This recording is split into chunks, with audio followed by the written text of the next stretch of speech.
El diseño de casas es uno de los temas preferidos de muchos arquitectos y frecuentemente el lugar donde hacen sus primeros experimentos. Hoy, en Crónicas Urbanas, Las Casas Blancas de Antonio Carrasco, la obra de este joven arquitecto que con poco más de 10 años de profesión ya es un referente argentino y latinoamericano.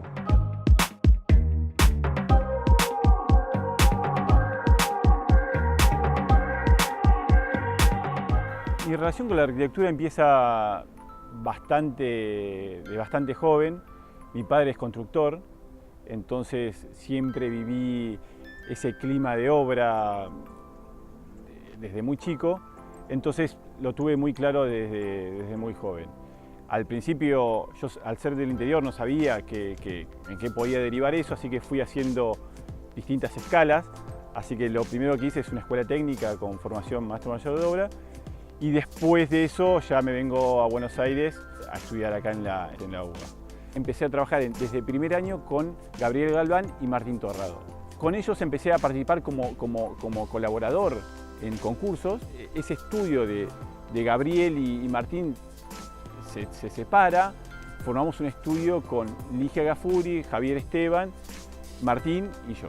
Y empezamos a hacer concursos, es lo que había para hacer en ese momento. Hicimos varios, hicimos el Consejo Deliberante de Córdoba, algunas obras, y hicimos la terminal de ómnibus de Tucumán. La terminal de Tucumán es un concurso nacional que se llamó.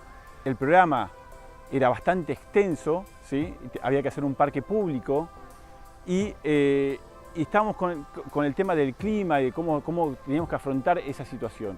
Entonces nos parecía importante que este proyecto solamente iba a ser una cubierta, donde después abajo íbamos a armar el programa con unos patios, Entonces la particularidad que tiene el proyecto ese es que hay una estación de trenes existente. Entonces, de acuerdo a cómo vos te relacionabas a esa terminal, es como se relacionaba con el parque. Nosotros nos relacionamos de forma perpendicular, que era como raro, pero porque entrabas por la punta, pero me parecía que la mejor relación la tenía que tener con el parque y no con el acceso, y entonces evitar la mezcla de vehículos con los pasajeros, con los ómnibus. Entonces toda la parte longitudinal de la terminal daba a un parque.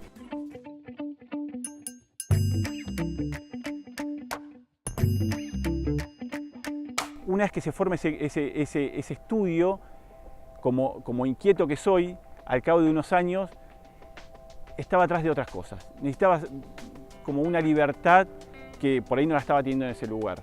Entonces me independizo y empiezo a hacer cosas solo, que no tenía mucho para hacer. Entonces, como ya tenía el ejercicio de hacer concursos y esas cosas, entonces digo, bueno, ¿qué hago? ¿Qué concurso puedo hacer sin tener estructura? Entonces apareció la Plaza de Mayo. Era un concurso de una entrega muy chica, pero que había que pensar mucho. Que eso lo voy a hacer.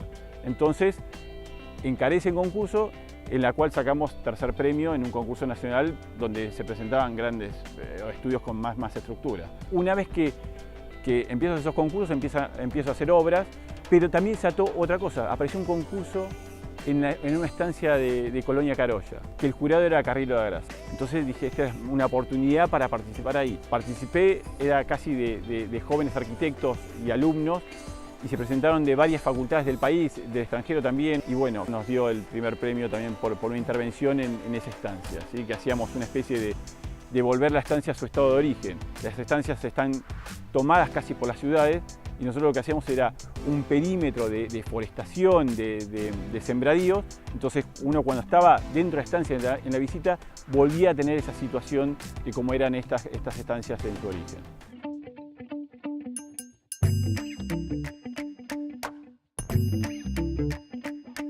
Nos llega el encargo de hacer una casa en Canning, en un barrio cerrado. Entonces este barrio nos obligaba a hacer techos con pendientes.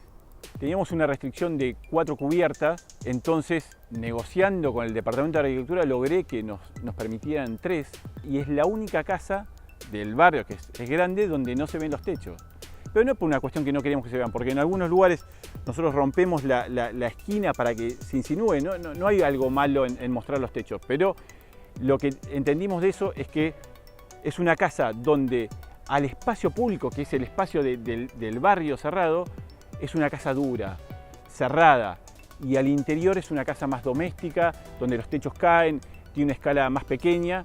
Entonces logramos entender eso. Entonces, siempre con las dificultades o las trabas, tratamos de sacar algo como mejor. La casa de Canning se organiza básicamente alrededor de un hall de acceso. Me parecía muy importante que la transparencia, cuando uno entra a la vivienda y tenga una relación en diagonal con el patio, para nosotros era muy importante. Entonces el hall hace de articulador de todas las áreas de la casa. O sea, desde un hall uno tiene independencia para acceder a la zona de estar, a la zona de cocina o a la zona de dormitorios. El hall le da independencia y no estar cruzando zonas. Y a la vez el hall da una diagonal a través de un patio cerrado, que es la circulación de las habitaciones, que es un lugar habitable. Todas esas zonas dan a las partes bajas de los techos. Después las partes altas las usamos para hacer instalaciones, que esas partes altas no hacemos que llegue el techo. Son espacios, son patios elevados donde están todas las instalaciones, que tienen accesos independientes, donde el instalador, el reparador que tiene que ir a reparar algo, tiene un acceso por fuera de la casa.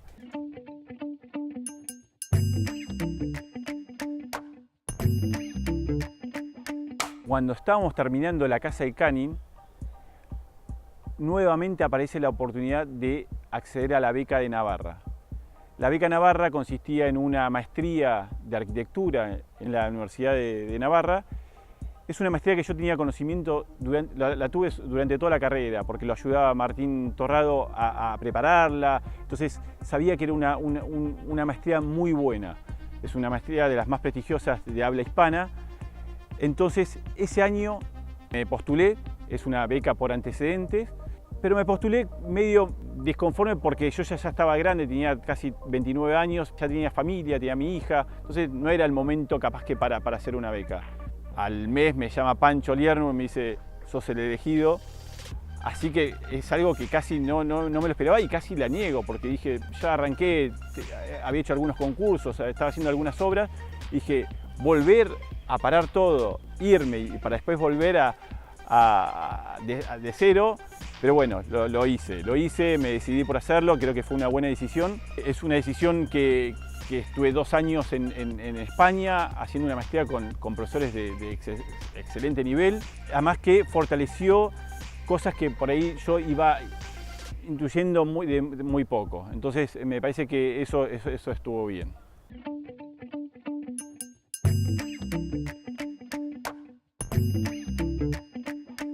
Cuando me radico en Pinamar, tenía pocos clientes.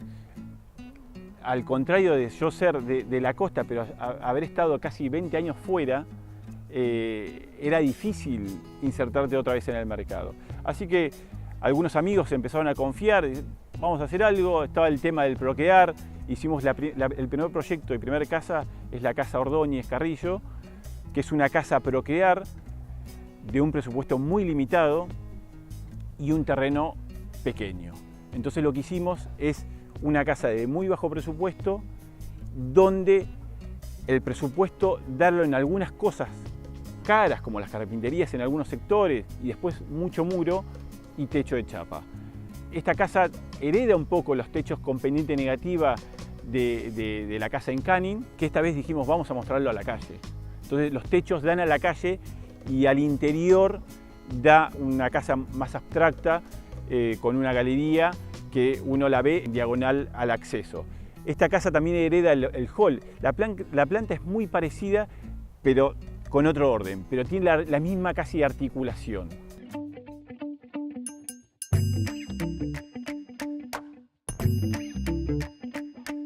Empieza a aparecer bastante más trabajo y ya no hay tiempo casi para pensar. Entonces, para no perder los clientes, hacemos un proyecto rápido. Entonces, como estaba la casa Ordóñez, la casa Duro Caneda que aparece, la planta, la tipología es bastante parecida, pero la diferencia es que tenía una comunicación distinta, que era un terreno con pendiente. Entonces lo que hicimos es que desaparezcan los techos inclinados hacia adentro, tipo impluvium, y aparece el techo paralelo al terreno. Entonces la planta se articula por unos desniveles y el techo acompaña eso. Entonces aparece un patio inglés en el fondo, donde el terreno existente con unos árboles nos queda a medio nivel. Entonces cuando uno entra desde el hall ve esa galería con un patio inglés y los árboles como en 1,5 metros, una cota y un medio nivel hacia arriba. Entonces eso hace como que parezca un poco raro cómo arrancan esos árboles.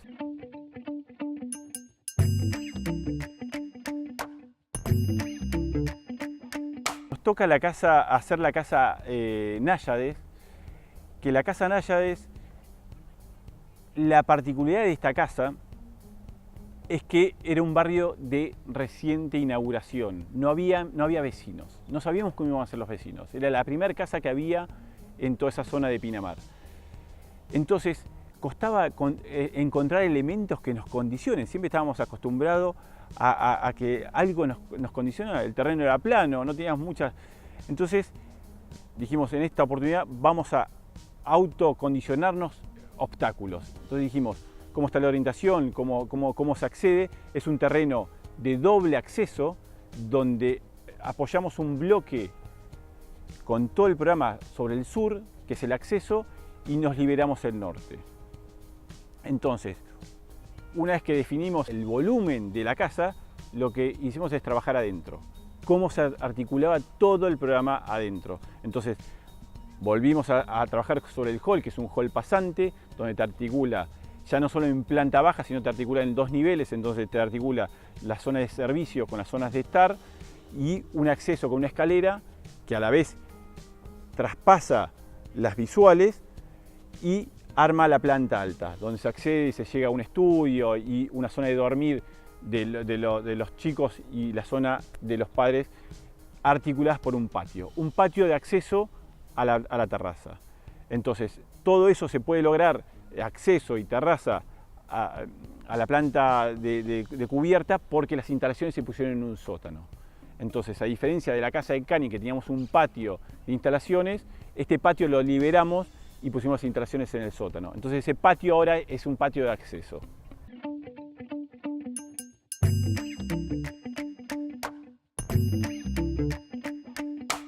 El hotel de Gesell, el Hotel Vista Hotel, es un encargo de unos propietarios que tenían el terreno, un terreno muy pequeño frente al mar, son 500 metros cuadrados de terreno, donde teníamos que hacer un hotel con 1.200 metros cuadrados.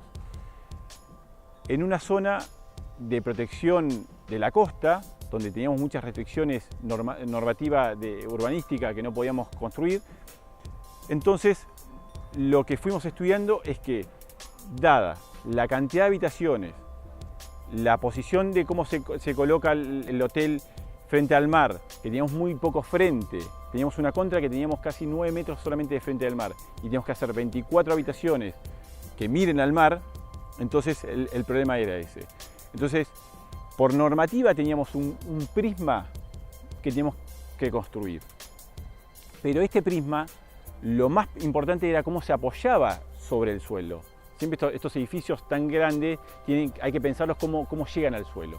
Como teníamos un pequeño desnivel, hicimos un basamento que arranca casi en cero en el borde de la playa y llega en un nivel a los vecinos, que los vecinos eran casas de planta baja. Entonces, en este prisma había que organizar todas las habitaciones y que tengan buena vista al mar. Entonces lo que determinamos es un habitáculo de habitación rectangular que el lado que mira al mar mira en el lado angosto y todas las habitaciones laterales miran en el lado largo. Entonces uno tiene una vista de escorzo mucho más amplia en las habitaciones laterales. Y otra particularidad que tiene este edificio es que partimos el corte. El corte en forma longitudinal lo partimos un nivel para que nos entre el desayunador en la planta baja. Y en la parte negativa, inversa, en la planta de techos, volvimos a hacer lo que habíamos hecho en Canning. Todo un semipiso de instalaciones con patio.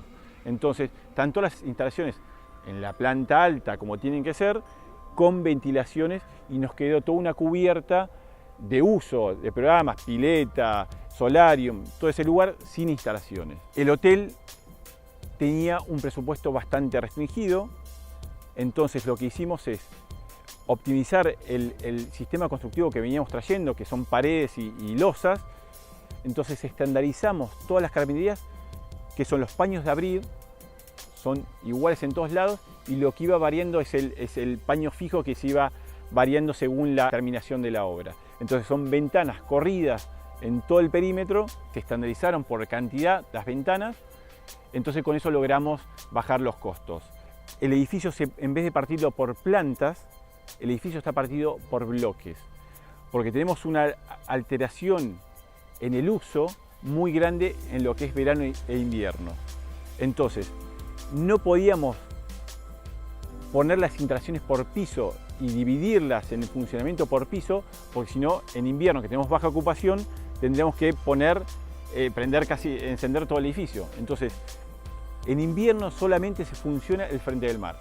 ¿Por qué? Porque es casi como un edificio separado, después está la parte que da a la calle o al otro lateral, funcionan independientes cada parte del edificio. Entonces uno puede dividir por usos cada parte del edificio de eso.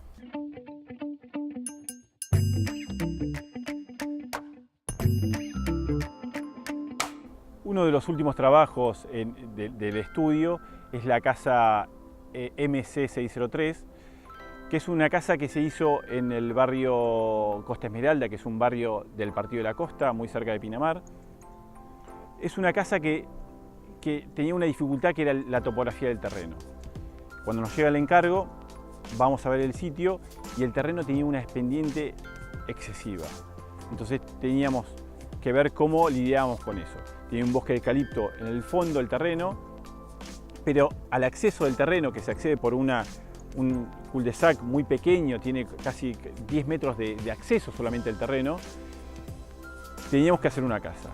¿Cómo apoyarnos en esta casa? Veníamos de la experiencia del hotel, en hacer una plataforma, y lo que hicimos es eso, es hacer una plataforma que nos nivele un poco el suelo y apoyarnos sobre eso.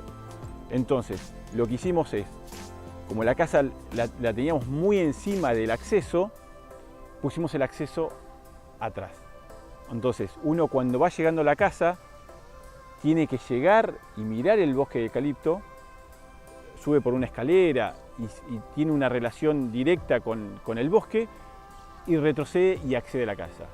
A diferencia de las casas anteriores, esta casa no tiene hall, no tiene entrada, no tiene nada, porque es una casa de verano. Entonces no hace falta todo este uso intenso que tiene una casa de forma estable. Cuando uno accede y llega a un patio, que yo lo llamo como un patio de mañana y un patio de tarde, el patio de mañana, que es el del este, es más abierto hacia la casa, o sea, tiene más permeabilidad. Recién uno accede y entra a la casa. Ese patio es un patio de mañana, accede a la casa y tiene todo el programa de uso. El público, el estar, la cocina, el comedor. Y después aparece un hall, que lo hacemos, pero es un hall de uso interno, donde tenemos unos dormitorios de un lado y un dormitorio principal del otro. Este hall empieza articula con el nivel de suelo posterior a un medio nivel. Entonces la casa está como escalonada y nos vamos acomodando con el terreno, pero de una forma más arquitectónica. Este programa al patio de tarde se cierra. Es un patio del oeste que es de más sol. Nosotros lo evitamos casi el sol del oeste en los lugares internos. Entonces hay una sola mirada desde el estar hacia ese patio. Y para achicar ese sol fuerte, ese patio está elevado un cuarto de nivel casi. Entonces también restringimos el paso de la luz en ese lugar.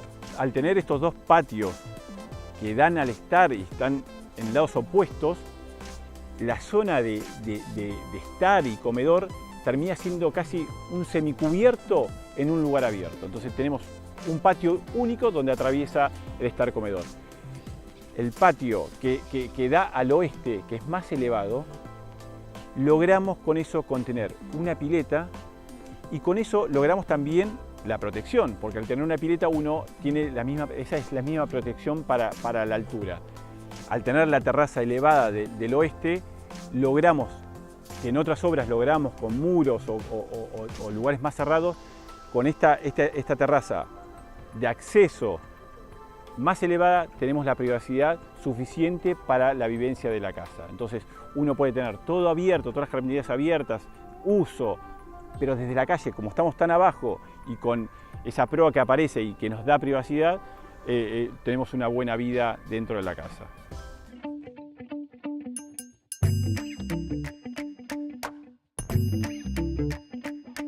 La materialidad tiene que ver en qué contexto estamos, qué recursos tenemos. Como generalmente estas obras tienen recursos medios, lo que hacemos es optimizarlos. No usar detalles caros, pero sí trabajados. Entonces construimos con ladrillos, revoques y no más que eso. Lo que nos interesa es el espacio, cómo articulamos el programa, las alturas. Eso es lo que nos interesa, es darle a los clientes arquitectura, pero con poco presupuesto. Los revestimientos que estamos trabajando, las paredes, generalmente son las mismas, usamos el mismo detalle de revoques, las cubiertas generalmente son estructuras independientes donde cerramos con paredes. Y después lo que sí tenemos, un tema que le dedicamos mucho tiempo, que son las carpinterías. Después con las obras que tienen techos inclinados, que hasta hace un par de años solamente hacíamos casas con techos inclinados, hace 4 años empezamos a hacer techos planos. El techo inclinado lo que tiene es una facilidad morfológica. El techo inclinado siempre da bien. Es como uno puede darle la forma y da siempre las escalas y las proporciones también. A nivel tiempo, como están las cosas, de clima, estamos convencidos que tenemos que volver a los techos inclinados. Está lloviendo cada vez más en poco tiempo, entonces hay que evacuar muy rápido el agua. Entonces nos estamos volviendo casi tropicales, entonces casi nos está haciendo volver a grandes techos inclinados con aleros. Pero bueno, es un proceso que estamos llevando a cabo ahora. Vos te preguntarás por qué nuestras casas son blancas. Son blancas porque primero que hay una larga tradición en la arquitectura moderna del uso del color, pero no es casualidad que las casas blancas tengan un contraste mayor con el paisaje. Lo que tiene el blanco también es la vejez. La forma de proyectar arquitectura que tenemos nosotros es llevarla a los límites de hacer lo mínimo posible, de pocos elementos. Entonces, estos pocos elementos, juntos con la vejez, nos hacen parecer una ruina. Entonces, cuando las casas se empiezan a manchar con humedad de suciedad porque se van manchando, porque el blanco se va manchando, es algo muy interesante de ver cómo pasa el tiempo. Y si no nos gusta eso, se pintan de nuevo y volvemos a tener una casa nueva. Entonces ese es el concepto que tenemos de materialidad y del uso del blanco.